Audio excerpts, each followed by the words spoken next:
episode of Framed and Bound, a podcast where writers talk about movies set in the book world. Following our last episode, where we discussed The Shining, we're going to be talking about another film adaptation of a Stephen King novel about a writer. This time I am joined by Lee Matthew Goldberg, and we're going to be talking about the film Misery. What can I tell you about the film Misery? Well, let's see. It was directed by Rob Reiner. Screenplay is by William Goldman. Stars James Caan, Kathy Bates, Frances Sternhagen, Richard Farnsworth, and Lauren Bacall. It is available to watch digitally from pretty much everywhere you could do such a thing. There's also a fancy Blu-ray out on Shout Factory. It looks like it's got some interesting extras on there. And Lee Matthew Goldberg is the author of several novels, including The Great Gimmelmans and the Desire Card trilogy. And we're going to be talking about Misery. So here we go. Was your first experience with Misery? Was it the book? Was it the movie? Was it? I saw that there was a stage adaptation in the works, or the stage adaptation that happened as well. So I guess there was that I did not see it. I think it came out a few years ago, and I don't think it was so well received. So I think it was like flash in the pan, like it came and it went.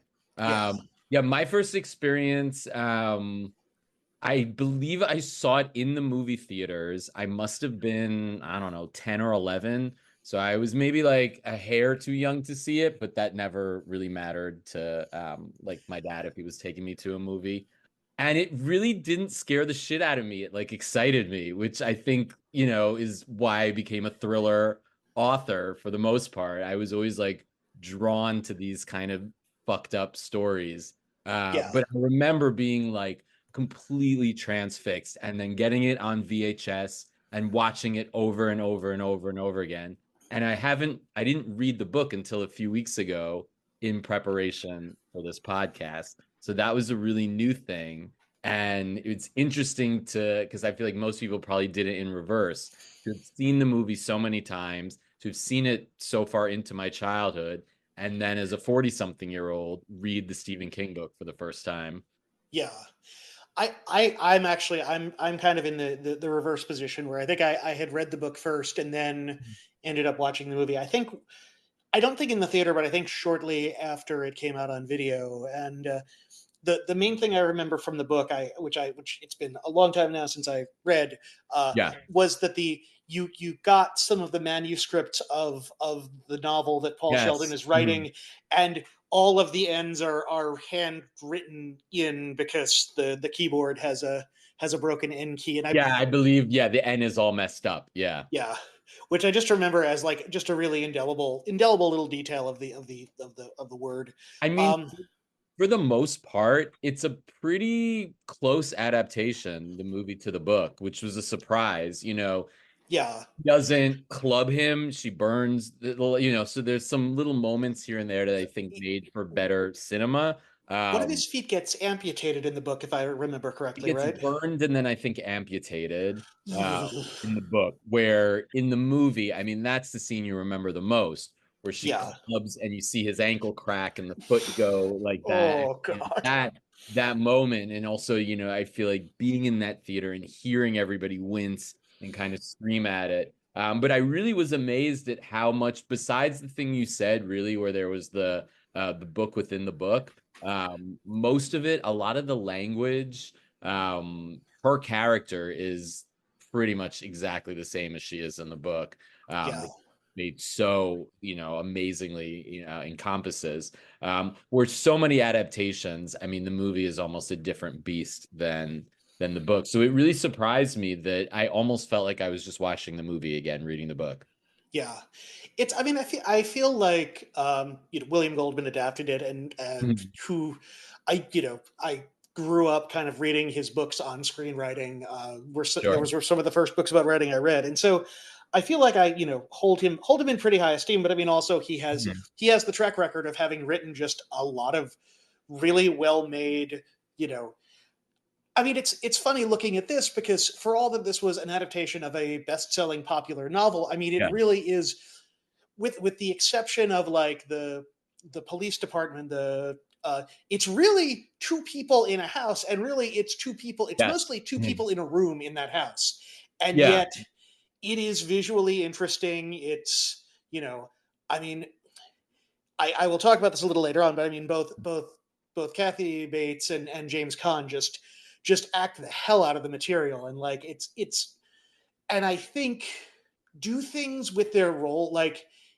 I'll talk about this a little bit more later on, but like one of the things that I think Kathy Bates does just incredibly well is like the way that she makes the fact that both of them overall, it's like, yes, I am sympathetic to Paul, absolutely. Like Of he has course. been Yeah. kidnapped Yeah. and is being tortured. Like But he you're has you're he has done nothing. sympathetic to her Yeah, as well in the yeah, film. And actually, I felt more sympathetic in the film to her, maybe because it was visual than I did in the book.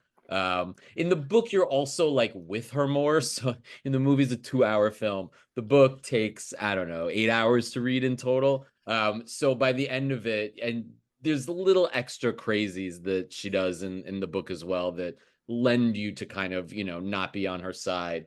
yeah, But yeah, I mean, she's a lost person. She comes from a tough past. Um, Obviously is mentally unstable. Like doesn't mean to be who she is, but just is. So you definitely feel for her, and I think that has a lot to do with why Kathy Bates not only acted the hell out of it, but won an Oscar for it in the kind of films that don't win Oscars. yeah, Like a villain, maybe, One Flew Over the Cuckoo's Nest had been the last time somebody like that had won an Oscar for it. And when you think of Misery, you really think of Kathy Bates now, yeah. barring the Stephen King book, even. Like she is the first thing people think of, I think, when that book or movie gets mentioned.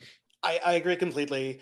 And I think there are these moments. I mean, she does a lot of acting with her eyes in it, Mhm. where there are times where she looks lost, and like she gets at the sort of center of this sort of lost soul who, like, in another context, who clearly, like, for all of the horrible things that she has done in this, like, there actually does seem to be like a genuinely caring, loving person somewhere under there. I mean, if nothing else, like there's one scene of her, like, I think reading, and her pet pig is next to her, and she's Yeah, she rubbing it, loves and it. she Yeah. looks so happy, and it's just like, oh man, like She you, has she has a very childlike innocence, and I think you would maybe say like a stunted growth where, her yeah, life kind of ended at a certain point and she never, evolved from that. So you want to kind of give her a hug. I mean, like you don't because it's not going to turn out well, but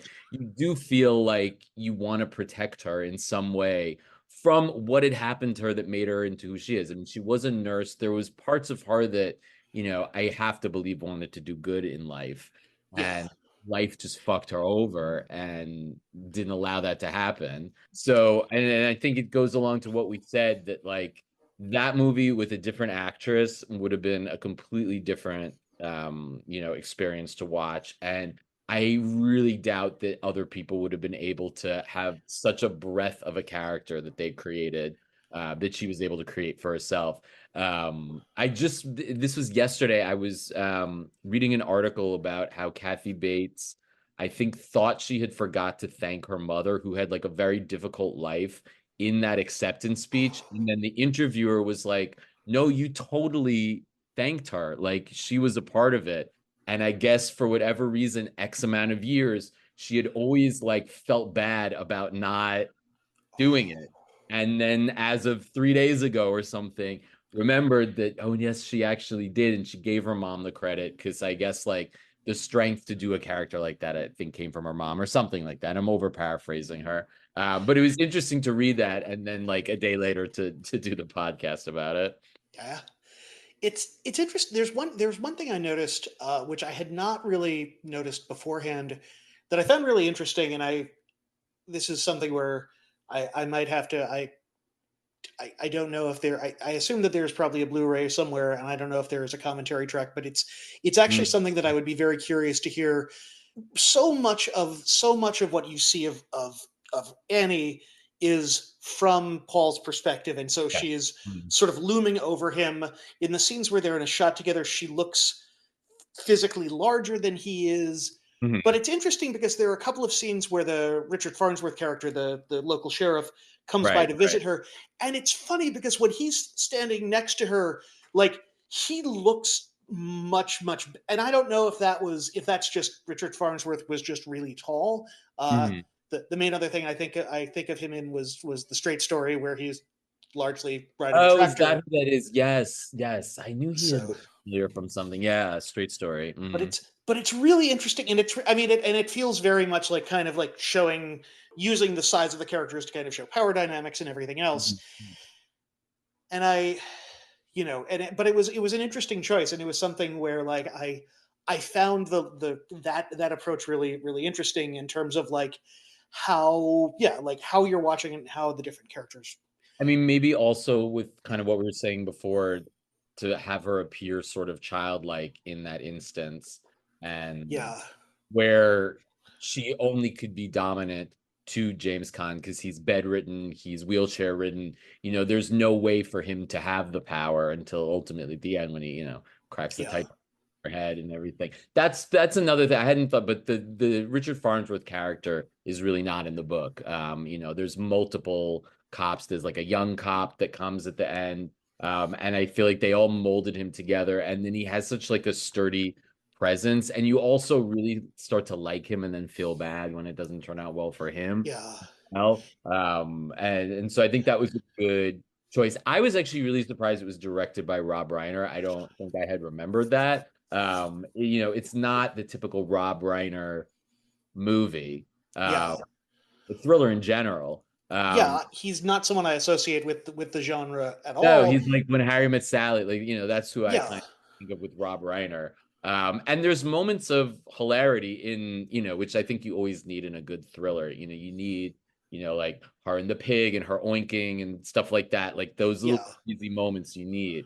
Um, The married Richard Farnsworth and his wife, kind yes, of the banter between them is great. banter, they're Her kind of nagging. Yeah. So like, her flirting with him in the car when they're driving, and he does the mhm. like, you're my deputy right now. We're on duty. Yes, We can't do yes. this. I Yes. mean, So you have those kind of Rob Reiner like quirks and stuff in it, but then, thinking of this scene, which is a direct replica from the book when she first leaves him and he goes out on his own, snooping around the house. And like the ability of Rob Reiner to create such like, you know, tension in that scene. You're so afraid that she's going to return and kill him or maim him or whatever, and to be able to sustain that really for the amount of time that the movie is not an easy thing to do, and I think also has made it into the classic it is today.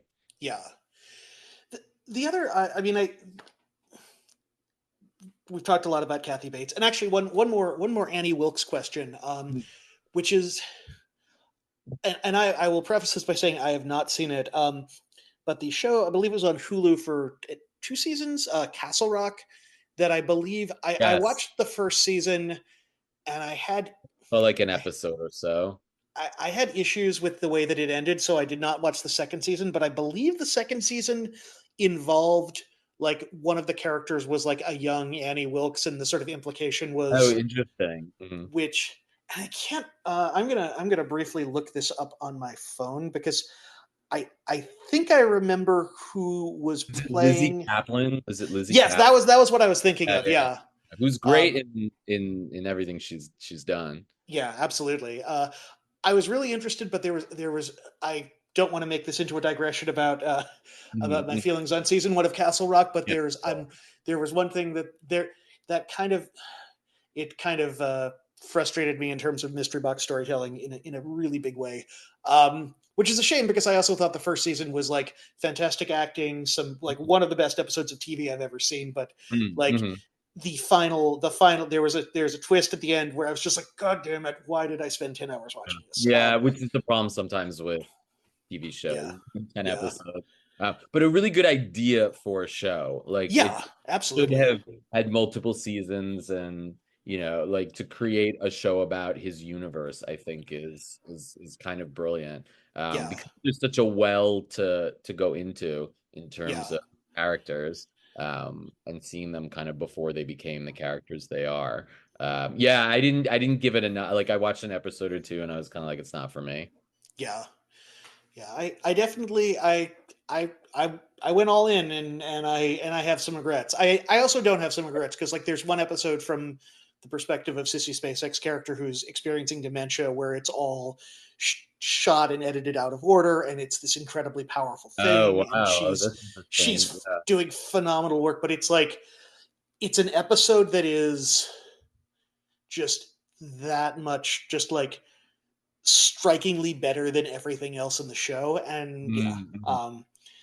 but yeah, And then you but notice it. Then you notice the flaws in the other episodes, yeah, yeah, which is an issue sometimes with that. Who knows? Maybe they'll get a reboot. Everything gets a yeah. reboot.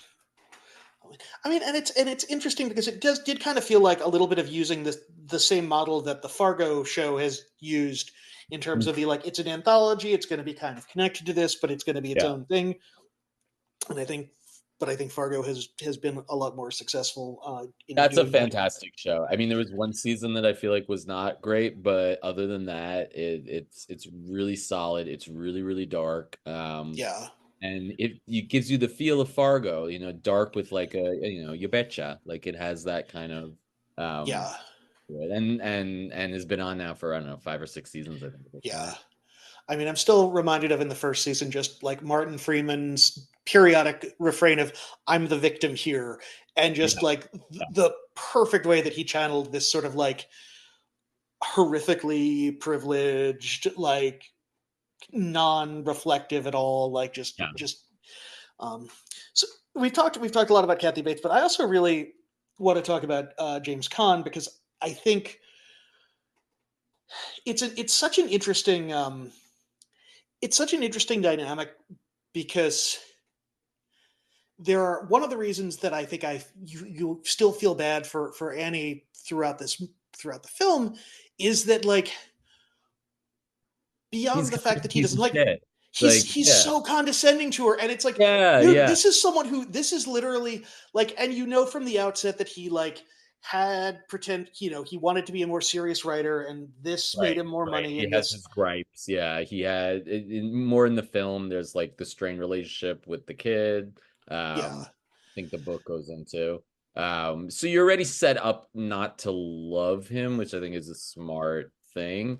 yeah, But yeah, I mean, how he's able to do that, also just acting out of a bed, out of a wheelchair, you know, being so confined in that way, having to have the audience feel for you, but also keeping them a little bit at a distance as yeah, well.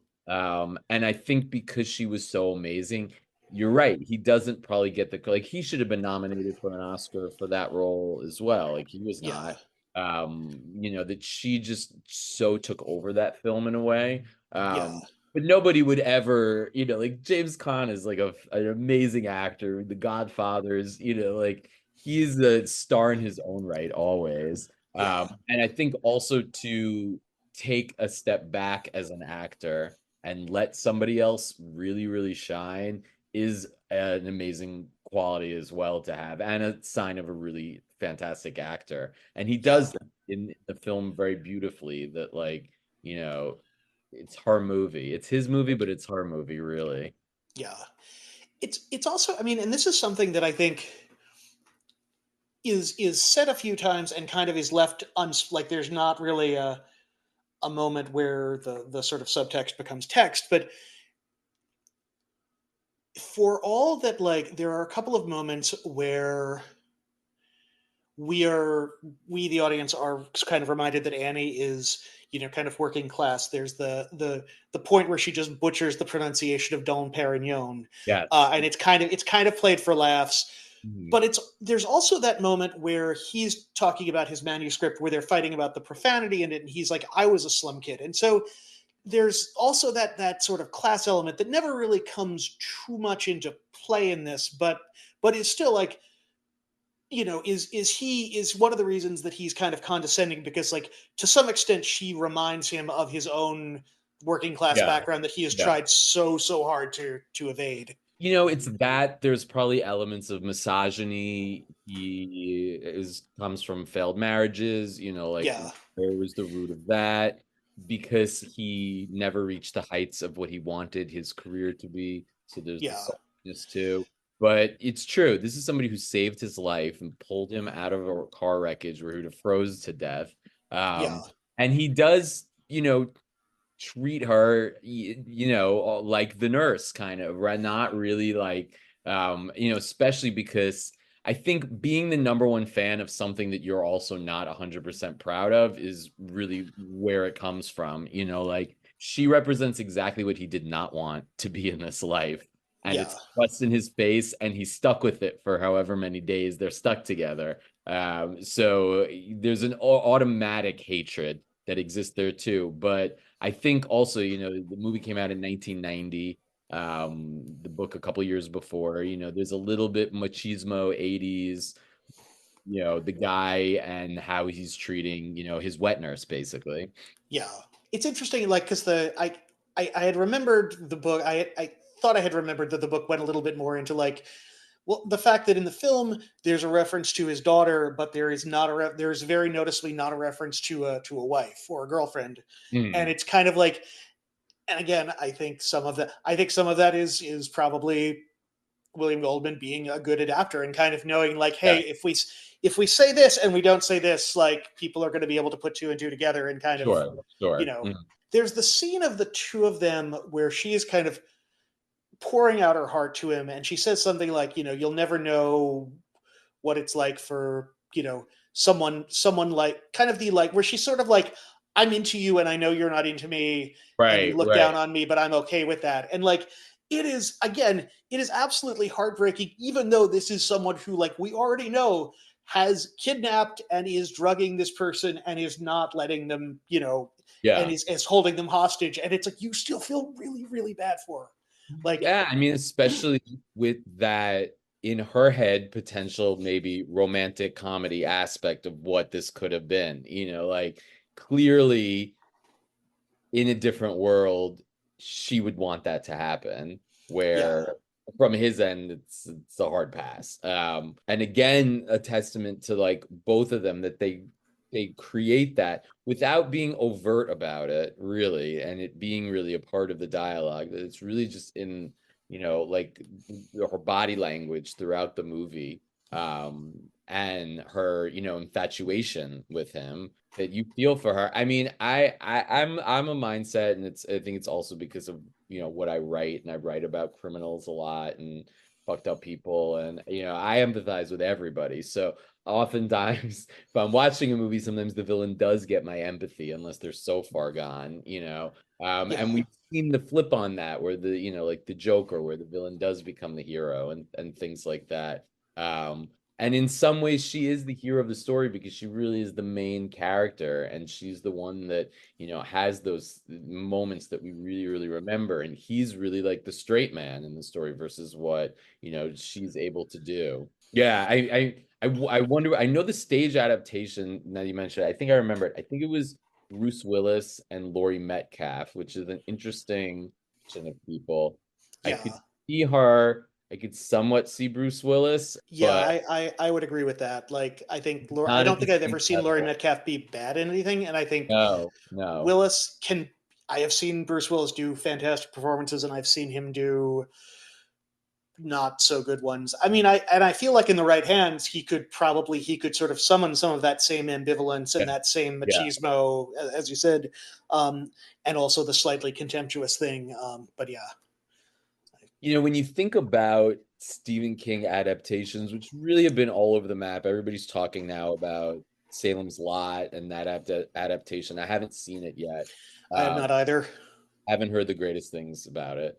Yeah, Where kind of across the board, I would say Misery has remained the sort of best in everybody's eyes. Nobody ever has a negative thing to say about it. It's probably one of the biggest hits of movies that have been made from his books to film. Whereas, some of the other ones, you almost don't remember the adaptation in a lot of ways. They're kind of, come and go. And again, it's testament to Stephen King, who has had a billion books to be turned into film. yeah. But I would imagine that Misery is overall people's favorite Stephen King adaptation. novel. Yeah. I will say, so this was the previous it has not aired yet, but the previous episode that I recorded was about The Shining, which is Mhm. kind of one of the other, but I think, Which he famously did not like. yeah, what I was going to say is, yeah, like I enjoy I think The Shining, it might be a better movie overall, but I think as far as like a remotely faith, not even remotely faithful is putting it a little strongly, but like, Yes. Yes. but it is. But I think the goals of the novel The Shining and the movie The Shining are very different, despite you know having a lot of overlap between the two of them. Whereas with Misery, as you said, like it's still the same. There's still so much. So much I'd be overlap. curious how much he was a part of also this adaptation, like how much they leaned on him, Stephen King, um, Yeah, while it was being shot. I mean, he's not credited as a writer. I'm sure he was like a consultant, but like that could mean anything. But I would have to imagine that they really used him in a lot of ways for this one because of its such yeah, similarity. Um, Save a couple of choices that were all good choices and needed to be. Because in all honesty, in the book, my least favorite part of the book is when it goes into the other story. The other story is not a great story. I mean, I hope Stephen King doesn't listen to this, but my interest waned when those parts were coming. And another creator could have been like, no, let's make that a part of the movie where they go into this fantasy London and we deal with that. And I think it wouldn't have worked with it. Maybe in a TV series, but I think in the film it would have cut too much of the propelling tension that like you need in a kind of closed room film like that. So I wonder, I would be curious if there was like anywhere to find how much he had to say about it. Maybe in a Blu-ray commentary. yeah. I remember a couple of years ago I saw there was a documentary about adaptations of Stephen King's works on screen, and I think Rob Reiner is in it. I'm not. Yeah. There were He I definitely I did Stand remember By Frank. Me. Stand By Me Yeah, was also from Stephen King. Yeah.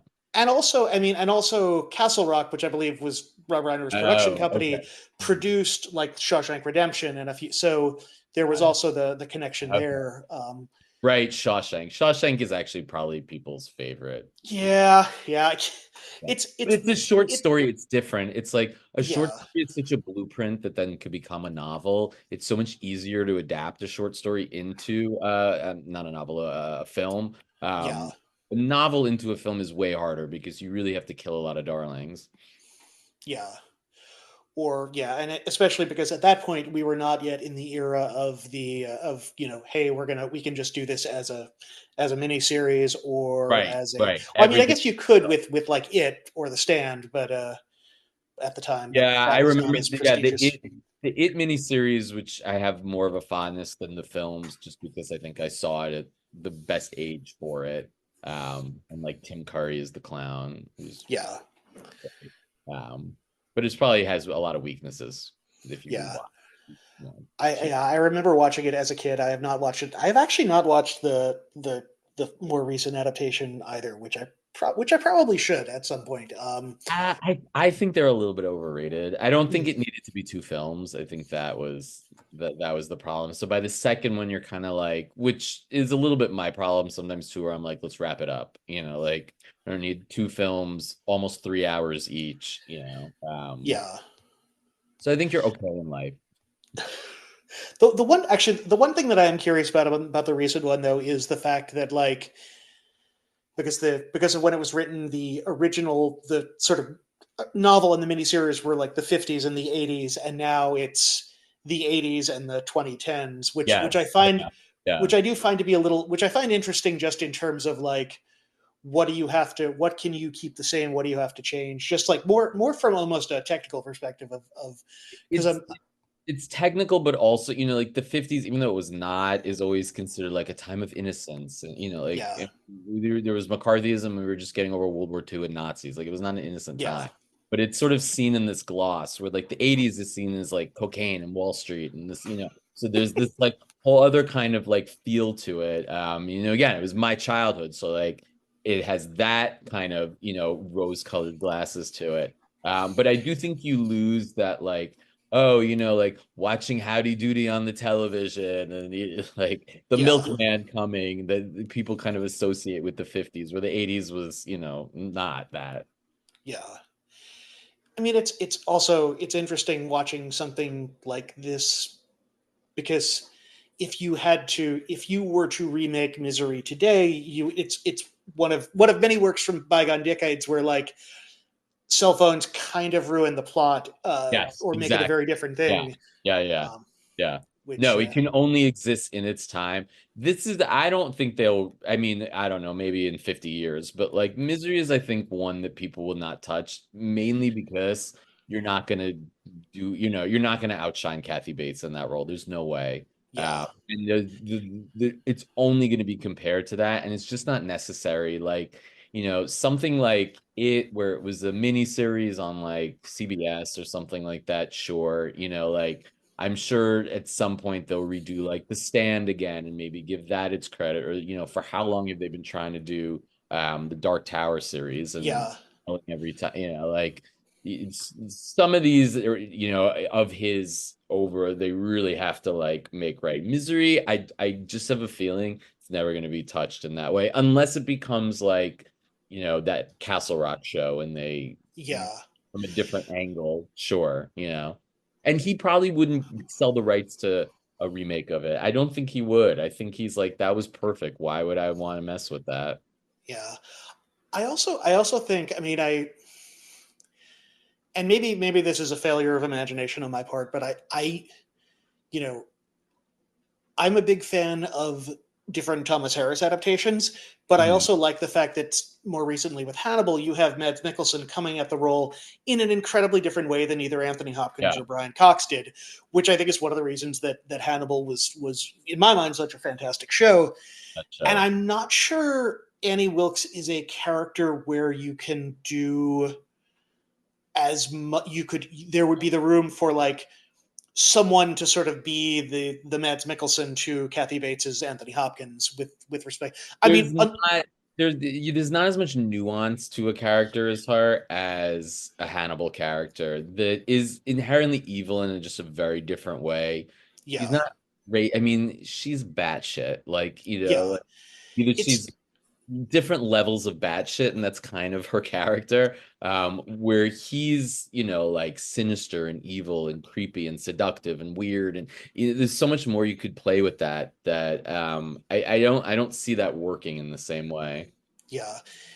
There. It's actually maybe one of the few things that I didn't necessarily love about this was not maybe not just the implication that Annie is effectively a serial killer, but also that she is a serial killer who has kept a scrapbook of all of her murders, Right. Not a um, great. which I understand. Like I, I guess I understand, Yeah. and like, Yeah. but it's also it felt a little bit like I'm not sure that I needed the she is you know full on she is a serial killer. Yeah. Yeah. I didn't need that aspect of it to for the sense of menace and for the sense of like, oh, he's never getting out of this house unless he does Right. something. Right. Um, It's almost more menacing if she isn't, and that this is what's made her kind of snap in a different way. That maybe she had one experience where she killed somebody in the past, yeah, like, and it happened. Because I felt the same way in the book. There's a long section where it goes into her and what she's done. It maybe is 20 to 25 pages. It's yeah, also unnecessary. It just hits the hammer over the head again and again and again and again. And you're like, yeah, I get it. She's nuts and she killed people. So I agree. I mean, it also probably was something that directly was taken from it. yeah, So maybe felt like you needed to, adhere to it and not sway from it. But I yeah, agree. Sometimes the scariest people are the people you don't really expect can be scary. And then when you know the wealth of all the horrible things they've done, it almost dilutes it a little bit because you're like, it's happened. Where this Yeah. is, if it didn't, then it's like it could be more in the moment that she snaps and chops his Yeah. head off. She would decide to It's do. it's also, I mean, and I think one of the things about the film that I do appreciate in terms of the, I mean, it's not, again, I feel weird saying the moral complexity of it, because ultimately this is not that morally complex a story, but you do have, I mean, the film does make it very clear that, like, unless Annie Wilkes is there, Paul is dead. Yeah. He is going to die in his, he is dead in a car that is Mhm. not found for months. You know, she does unambiguously save his life, Yeah. Oh, yeah. Yeah. and I think that, you know, and I think when I read the book and when I did this, I kind of waited for the other shoe to drop, that, like, oh, is there going to be a big reveal that she actually somehow forced his car off the Oh, road and did interesting. this. Yeah, yeah, And I was, and I was perennially glad that that's not there. It's like, yeah. no, there is that little complexity where it's like, yeah, for all that you hate this woman, and for all that you have good reason to hate this woman, she also, you would not be breathing if it were not for her. Right. I mean, I like plots where, and I mean, in life in general, you can think of it in the same way. Like the universe puts these two people together for a reason, and what plays out is kind of what plays out. And had she engineered it, it's it's almost a little too much. Like it Yeah, also doesn't fit with her ridiculousness as a cat. Like she's smart in some ways and stupid in a lot of other ways, and like for her to engineer this whole plot where she like waits for his car, and like yeah, I don't think I would have bought that on the yeah, set, where I'm fully invested in her as a character throughout. Like I'm never really questioning motivations or if she's able to do something, and I mean, even to the point that she's such a sturdy person that she can carry him, like just yeah, that alone, like I buy. And so yeah, I think like it's one of those things, and I'm a huge critic of everything, especially sometimes with film and character, and that to have a character that you just buy into from the start, that you're rooting for, even when she dies, you're a little bit sad. Like you're yeah, sad because the movie is over, and it's a fun movie, even though it's crazy. It's a fun experience. yeah, And you're sad that like this is what her life became. That here she was a nurse. She really could have had like a life. She could have met somebody. She could have family. And that like this is how she had to end, with like the typewriter thing smashed through her ear. Like oh, sucks. yeah, And in that scene alone, I mean, I remember being a little kid and like loving that scene where like he and she's, a bloody face. She's just splayed out on the floor. And then she comes back up again for like the last, like yeah. one last thing, which is, always has to happen in a thriller. I really enjoy the end, the sort of, which, and I seem to remember that the end is a little bit that the, when he's out with his agent, and he's, That's not you in know the book. Yeah, that they added. That's a wonderful end to it. And he thinks he sees her and in the waitress. Yeah. I love just the sense that, like, it's almost his penance is that, like, he is never, I mean, it's also just a realistic thing that he would be, basically have Yes. PTSD, but that, like, because he has kind of felt himself too, kind of Yeah. too good to be writing to be writing romance novels. This is how he's going to be forever haunted by Well, I that. mean, And in the book, his penance is that he loses part of his leg. So he really has like that experience of giving something over to her, yeah, and to everything that happened. And in the movie he's okay. Like, I mean, I'm sure he'll still have some stuff related to her clubbing his leg, but it's yeah, not quite the same. He can mostly live a normal life again, except yeah, for demons in his head of what has happened. And I love that ending. And his face also, like you could just see the horror kind of wash over on his face. And then yeah, the horror when he sees it's not her, because then it's that extra horror. Oh, this is gonna happen for the rest of my life. This isn't a one yeah, thing. I'm always gonna see her face in everything. And then the snooty agent just like babbling on, like to it. Yeah, it's such a perfect end to it. yeah, And really the only scene I believe that's not in freezing Maine. Like yeah, where you finally, as an audience member, feel like you could take a sigh and you're out of the isolation of everything that happens. And then it also gives you, as a viewer, that PTSD that, like, this is not a full happy ending. It's a happy ending with a twist. Yeah. It's interesting that Stephen King also seems to have this is something that came up in the Shining episode as well, but Mm. seems to have, I think as a writer has a really good job of combining his own fears with things that a larger audience will find.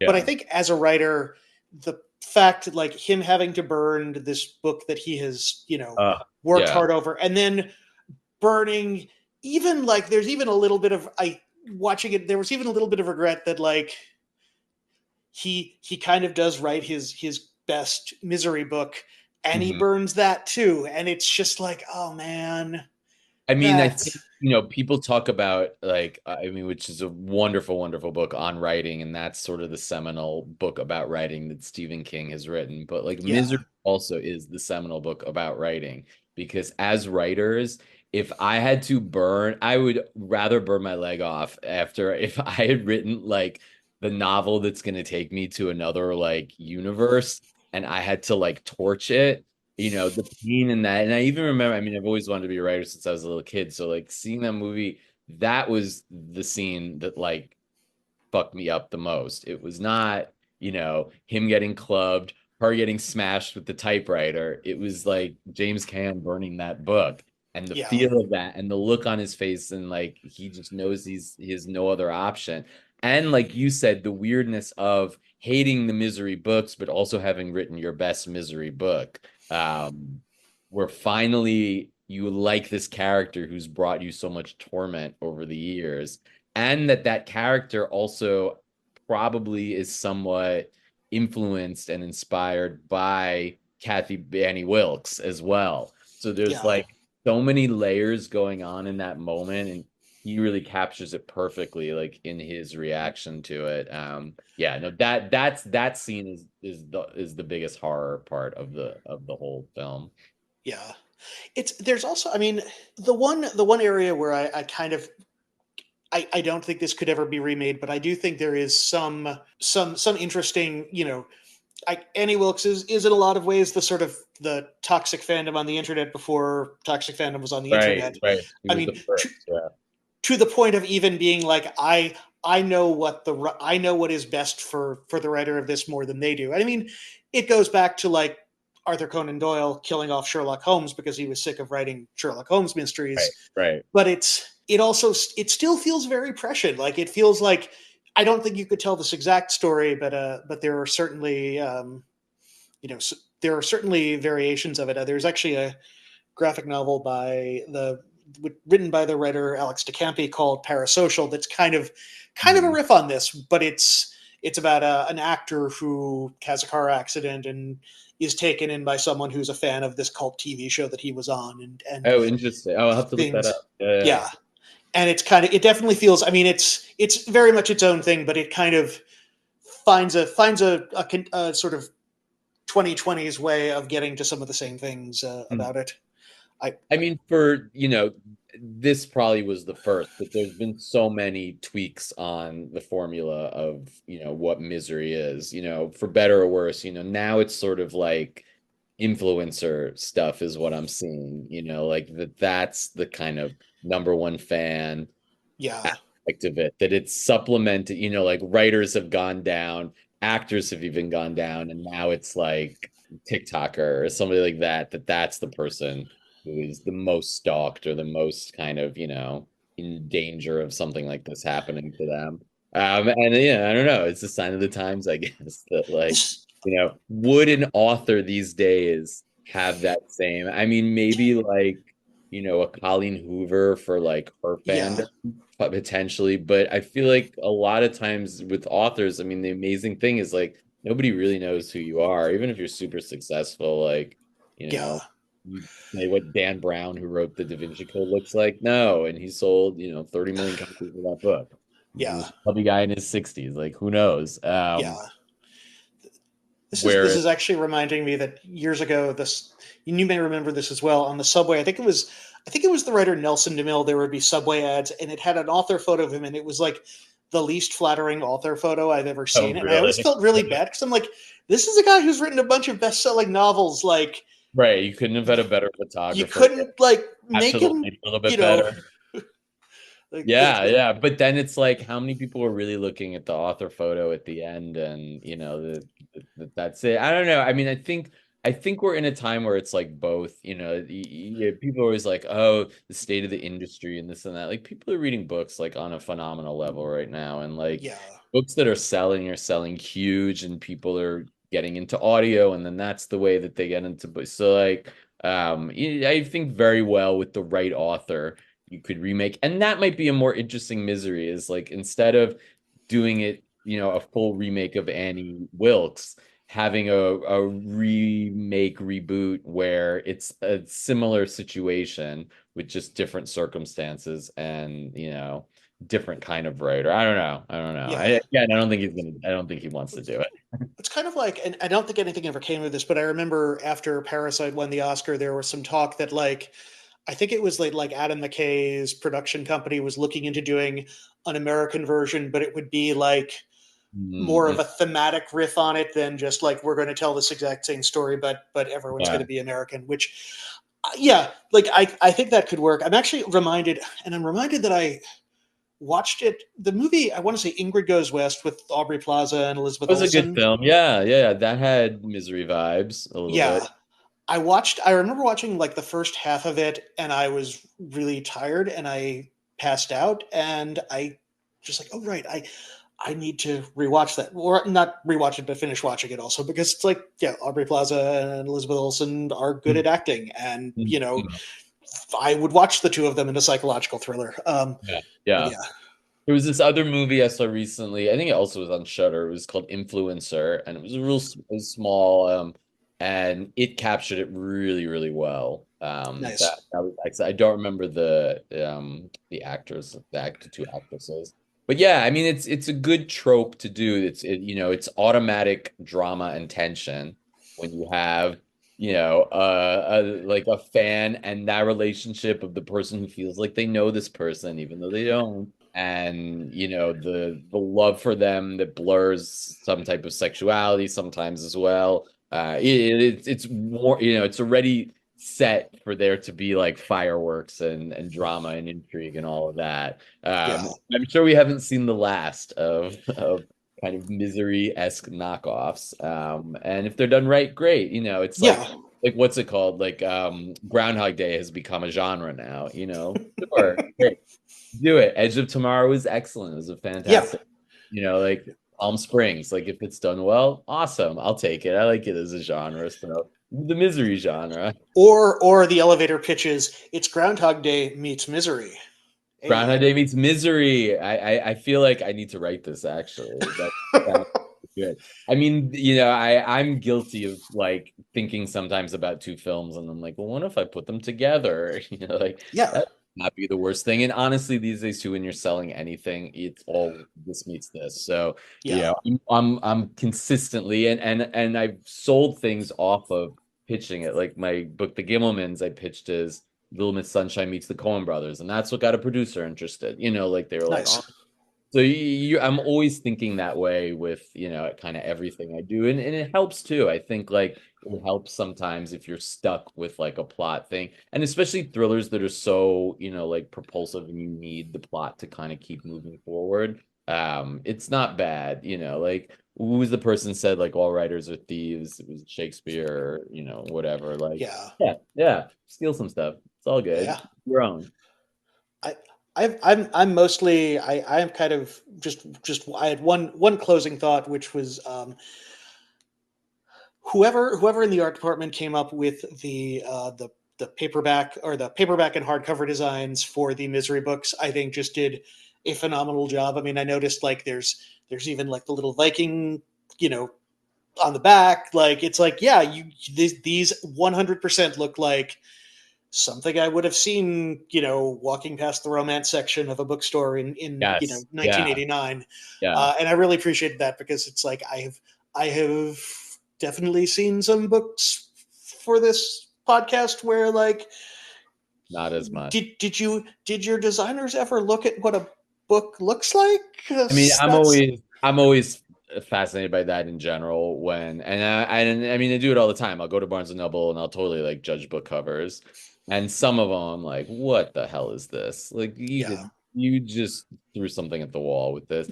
Or if it's, the same trope of like, you see it a lot in thrillers, the back of a woman's head and she's in shadow and she's running away and she's a red coat, or like something like that, like it's just done over and over. But then I was also told, like, some people go to the store and they're like, where's the next back of a woman and she's in shadow and she has a red coat, so they look for it. And then you're kind of like, well, it helps yeah, sell the book, but I always think that every publisher should really have an in-depth conversation with the author as to what the cover should be. I've always been very lucky and I've loved every cover and it's been a yeah, conversation. But I know that's not the case in any way, shape, or yeah. form. Yeah. I have also been pretty lucky in that, and I am eternally grateful for that. Yeah, because it's like that's the first thing that somebody's going to do when they decide to buy the book. They're going to judge it by its cover. I mean, Yeah, it's a cliche for a reason. yeah. Do you have any closing thoughts on Misery to before we wrap up? My closing thoughts are, if you've either read the book or you've seen the movie, but you have not done both, now is the perfect time to flip and see it in a different light. Because reading the book a few weeks ago was a really, really cool experience. Although I will say, when you've seen the film first, there's no way to not picture James Caan and Kathy Bates the whole Yeah, time. So yeah, that's maybe the one. I don't know if it's a negative, but I would say, yeah, if you haven't like seen it or read it in a minute, it's a classic for a reason, and it's fantastic and a good book about writing as well. yeah. And a good, now that it's getting a little chillier out too, I feel like it's a nice Oh, movie it's to kind of watch, bundle up and watch. also by a fireplace, Yeah. absolutely. Well, thank you. Do you have any projects you would like to talk up before we wrap up? So yeah, I meant my book, The Great Gilmans, was the last one that came out. It came out a couple months ago. And it's about a family of bank robbers in the 1980s that lose all their money, and the only thing that's not repossessed by the bank is their shit RV. So they start robbing banks out of it. It's set to like 80s pop tunes like Debbie Gibson, and they rob the bank's kids and all. And then someone's working on the script of that right now. And then I'm finishing up a book about polyamorous con artists in the Hamptons. And it's pretty much done, and I'm doing the last fine tuning before I get it to my agent. So Nice. we'll see if that, makes it out into the world. That sounds great. Thank you. Awesome. And that concludes our episode on Misery. Thanks again to Lee Matthew Goldberg for appearing on this episode. In about 2 weeks, we'll be back. Constance Squires and I will be discussing Ask the Dust. As always, I am Tobias Carroll. This is Framed and Bound. Our theme music is Life in the Woods of Finland via the Internet Archive. Our logo is by Mack V. Thanks for listening.